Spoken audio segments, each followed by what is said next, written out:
What's going on, guys? Spunky here. This is just going to be a re-recording of my Dear Esther Let's Play, just to make sure that the quality is up to par with what I want it to be, and to make sure that everything just is smooth and flawless about this playthrough. No commentary, but I do hope you guys enjoy.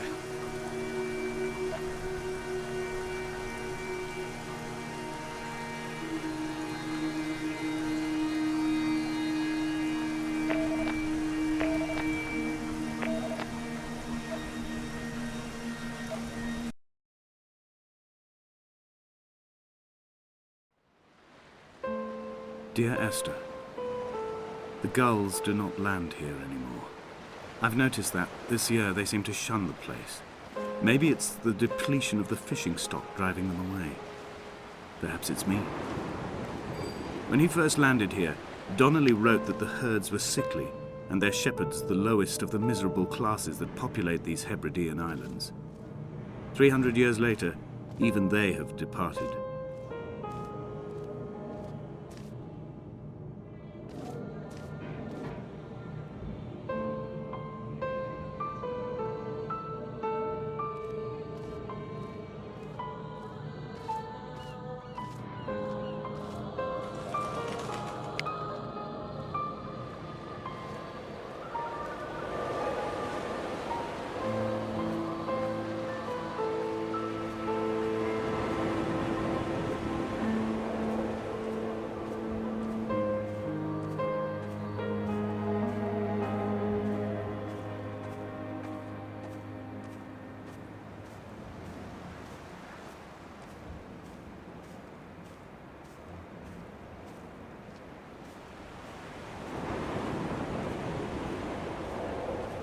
Donnelly reported the legend of the hermit, a holy man who sought solitude in its most pure form. Allegedly, he rode here from the mainland in a boat without a bottom, so all the creatures of the sea could rise at night to converse with him. How disappointed he must have been with their chatter. Perhaps now, when all that haunts the ocean is the rubbish dumped from the tankers, he'd find more peace. They say he threw his arms wide in a valley on the south side, and the cliff opened up to provide him shelter. They say he died of fever 116 years later. The shepherds left gifts for him at the mouth of the cave, but Donnelly records they never claimed to have seen him. I have visited the cave and I have left my gifts, but like them, I appear to be an unworthy subject of his solitude.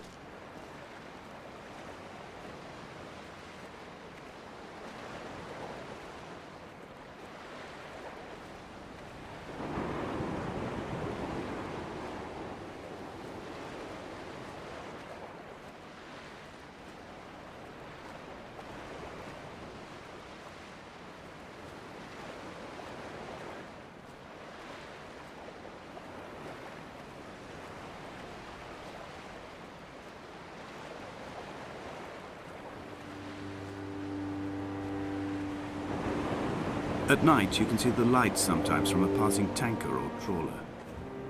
From up on the cliffs, they are mundane. But down here, they fugue into ambiguity. For instance, I cannot readily tell if they belong above or below the waves. The distinction now seems banal. Why not everything and all at once? There's nothing better to do here than indulge in contradictions whilst waiting for the fabric of life to unravel.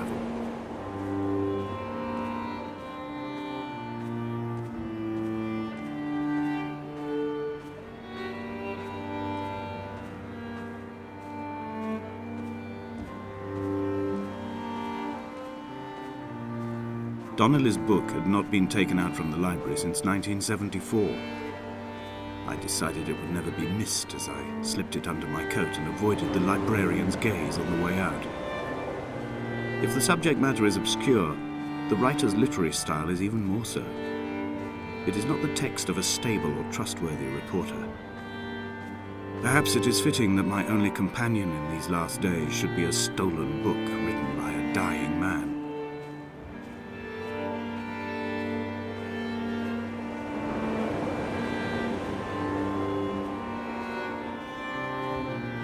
When someone had died or was dying, or was so ill they gave up what little hope they could sacrifice, They cut parallel lines into the cliff, exposing the white chalk beneath.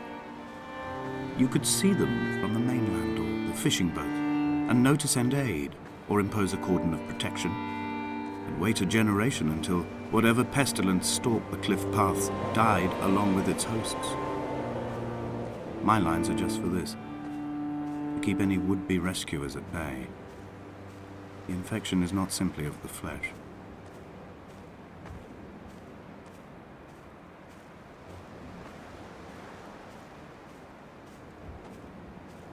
I quote directly, "A motley lot with little to recommend them.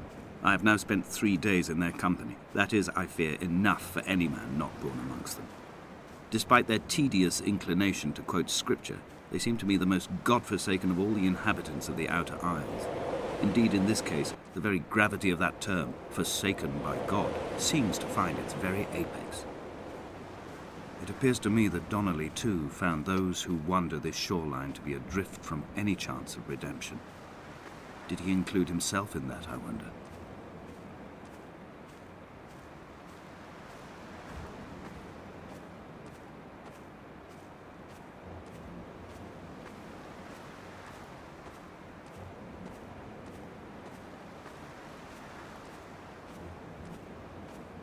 Dear Esther, I met Paul. I made my own little pilgrimage. My Damascus, a small semi-detached on the outskirts of Wolverhampton. We drank coffee in his kitchen and tried to connect to one another. Although he knew I hadn't come in search of an apology, reason or retribution, he still spiraled in panic, thrown high and lucid by his own dented bonnet. Responsibility had made him old. Like us, he'd already passed beyond any conceivable boundary of life. I would leave you presents outside your retreat in this interim space between cliff and beach. I would leave you loaves and fishes, but the fish stocks have been depleted and I've run out of bread. I would row you back to your homeland in a bottomless boat, but I fear we would both be driven mad by the chatter of the sea creatures.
He still maintains he wasn't drunk, but tired. I can't make the judgment or the distinction anymore. I was drunk when I landed here, and tired too. I walked up the cliff path in near darkness and camped in the bay where the trawler lies beached. It was only at dawn that I saw the bothy and decided to make my temporary lodgings there. I was expecting just the aerial and a transmitter stashed in a weatherproof box somewhere on the mount. It had an air of uneasy permanence to it. Like all the other buildings here, erosion seems to have evaded it completely.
Dear Esther, I have now driven the stretch of the M5 between Exeter and Bristol over 21 times.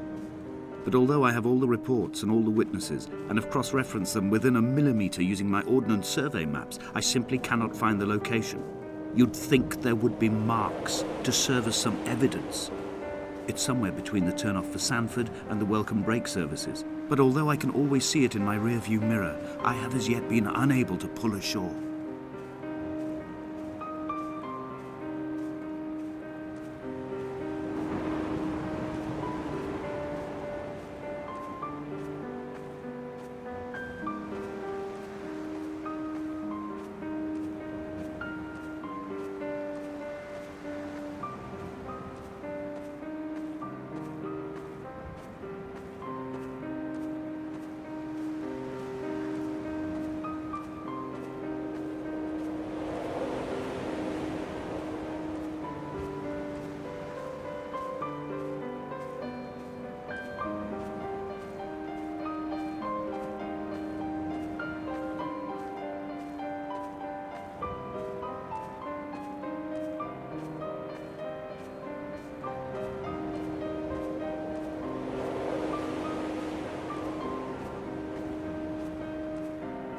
I've begun to wonder if Donnelly's voyage here was as prosaic as it was presented.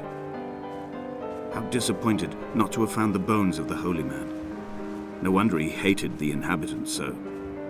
To him they must have seemed like barnacles mindlessly clinging to a mercy seat. Why cling so hard to the rock? Because it is the only thing that stops us from sliding into the ocean, into oblivion.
I had kidney stones and you visited me in the hospital.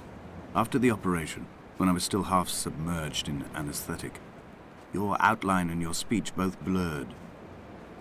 Now my stones have grown into an island and made their escape, and you have been rendered opaque by the car of a drunk.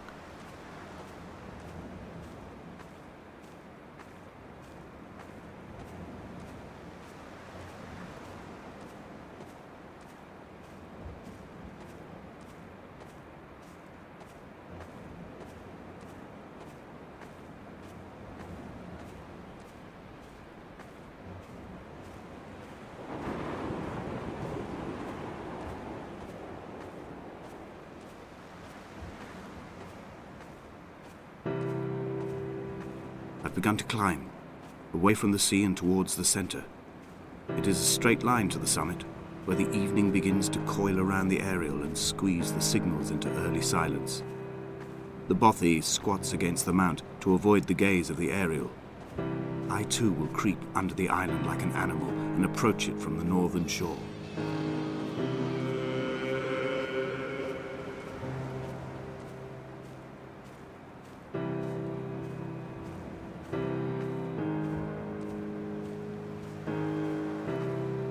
The bothy was constructed originally in the early 1700s. By then, shepherding had formalized into a career. The first habitual shepherd was a man called Jakobsen, from a lineage of migratory Scandinavians. He was not considered a man of breeding by the mainlanders. He came here every summer whilst building the bothy, hoping eventually that becoming a man of property would secure him a wife and a lineage. Donnelly records that it did not work. He caught some disease from his malcontented goats and died 2 years after completing it. There was no one to carve white lines into the cliff for him either.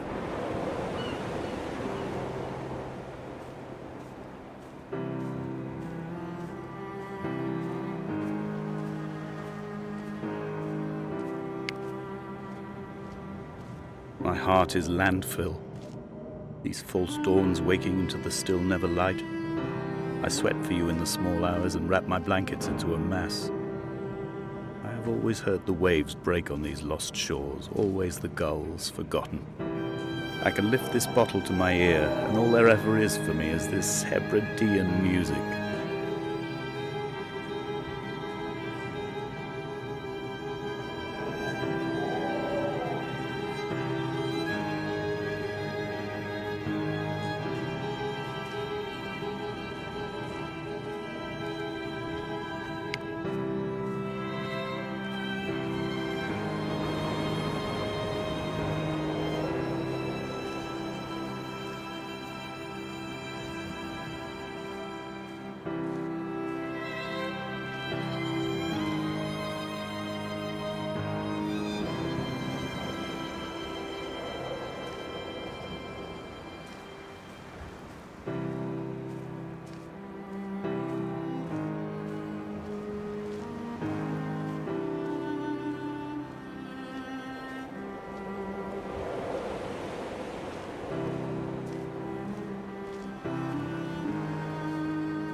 In a footnote, the editor comments that at this point Donnelly was going insane as syphilis tore through his system like a drunk driver. He's not to be trusted. Many of his claims are unsubstantiated, and although he does paint a colourful picture, much of what he says may have been derived directly from his fever. But I've been here, and I know, as Donnelly did, that this place is always half imagined.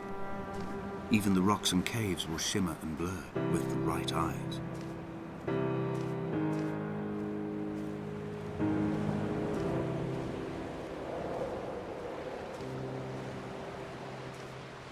They found Jakobsen in early spring. The thaw had only just come. Even though he'd been dead nearly 7 months, his body had been frozen right down to the nerves and had not even begun to decompose. He'd struggled halfway down the cliff path, perhaps looking for some lost goat, or perhaps in a delirium, and expired, curled into a claw right under the winter moon. Even the animals shunned his corpse. The mainlanders thought to bring it home unlucky. Donnelly claims they dragged it to the caves to thaw out and rot, but he is proving an unreliable witness.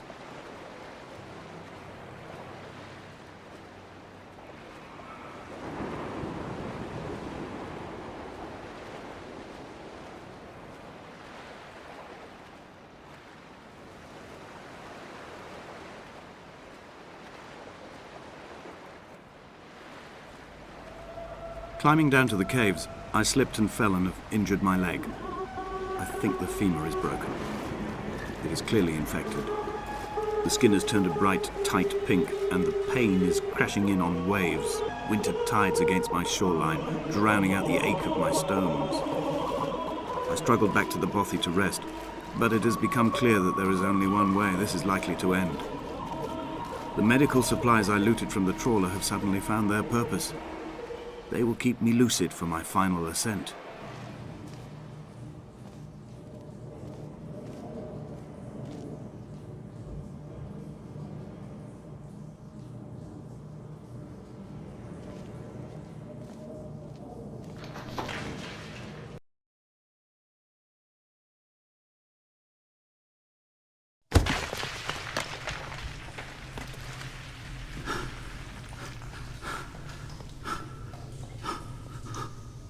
Donnelly's addiction is my one true constant. Even though I wake in false dawns and find the landscape changing and flowing inconstantly through my tears, I know his reaching is always upon me.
first saw him sat by the side of the road. I was waiting for you to be cut out of the wreckage. The car looked like it had been dropped from a great height. The guts of the engine spilled over the tarmac, like water underground.